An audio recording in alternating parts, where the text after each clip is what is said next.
The event's been amazing. It's been so nice to connect with like-minded business women and people who are just simply in the same boat as you. I feel like a part of a community and I feel like I'm not alone.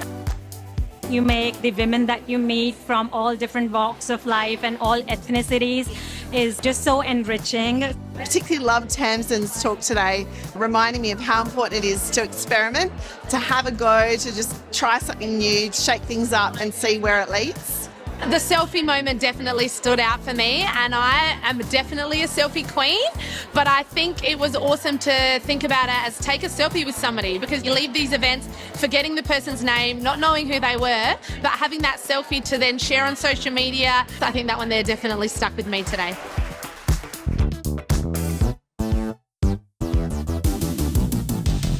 The reminder around leaving the perfectionism behind, how to take care of ourselves, putting ourselves first because we are running those businesses. I feel inspired, I feel connected and well fed. Events for women in business are really important because often we are solopreneurs, we're working alone, or we are holding a lot ourselves. We can sometimes feel a bit isolated or feel a bit overwhelmed. That sort of connection, community is really important.